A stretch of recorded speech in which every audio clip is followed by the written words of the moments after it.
Interior designers spend thousands decorating client homes, but here's what they absolutely refuse to do in their own spaces. One of these mistakes could be costing you hundreds of dollars right now, and number three, it's the reason your home feels like an office instead of a sanctuary.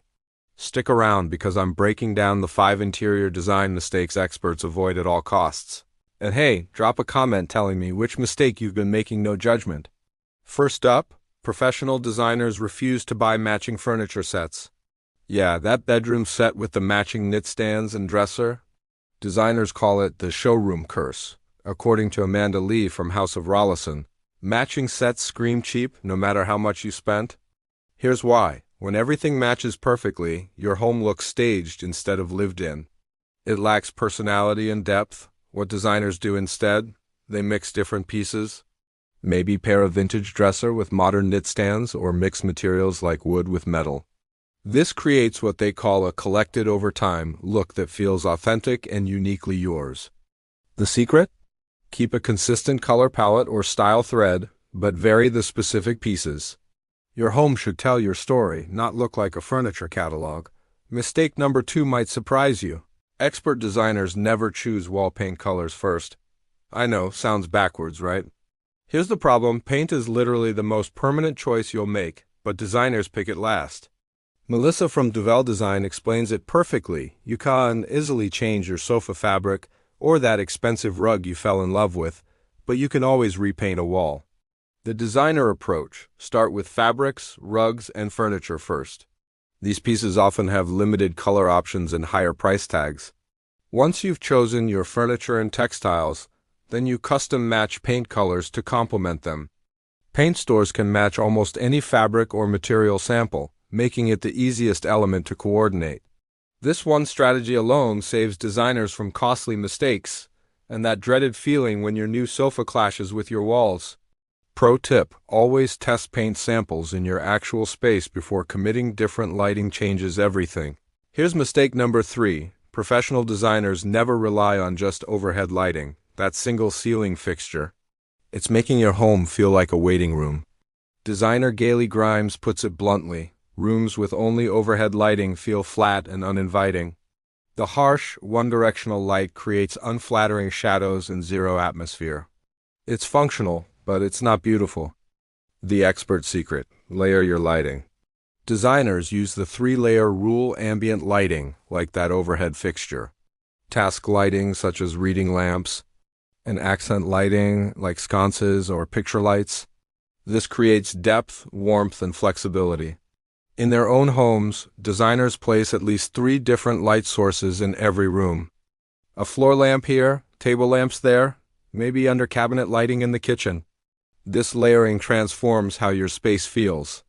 Suddenly, you can create cozy evenings or bright work sessions, all with the flip of different switches.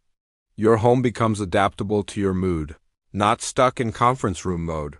Mistake number 4 is huge. Expert designers never skip planning, even in their own homes. We've all done it. You see that gorgeous sofa, it's on sale, you buy it immediately. Then it arrives and it's way too big for your space. Interior designers like Rona Spiegel say pre-planning is the most important step. They've been hired countless times by people who bought furniture they loved, only to discover it doesn't fit or work in their home. Usually it's issues with size, shape, or scale. What designers actually do: before buying anything, they measure everything. They create floor plans, consider traffic flow, and test furniture arrangements on paper first. Katie Cunningham from Light and Dwell says she lets her designs happen organically in her own home, but she still plans each purchase carefully.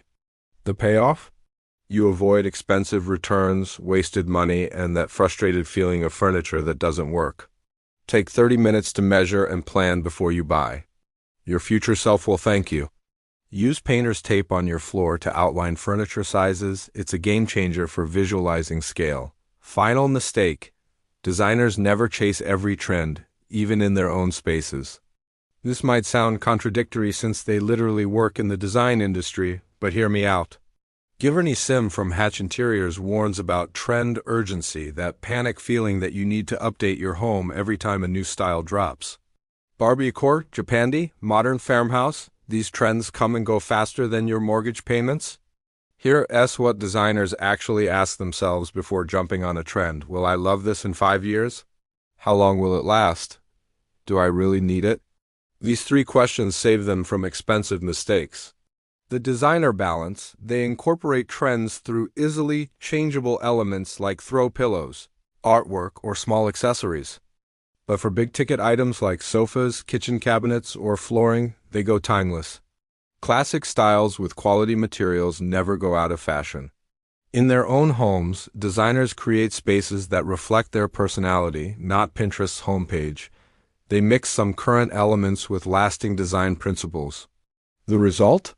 Homes that age gracefully instead of looking dated after 2 years. So there you have it, 5 interior design mistakes that professionals refuse to make in their own homes. From avoiding matching furniture sets to planning before buying, these expert strategies will save you money and create spaces you'll love for years. If you found these interior designer secrets helpful, smash that like button and subscribe for more home design tips and decorating advice. Drop a comment telling me which mistake you're fixing first. And check out my next video where I reveal the budget-friendly design swaps that look expensive. Thanks for watching, and remember, your home should reflect you, not look like everyone else's. I'll see you in the next one.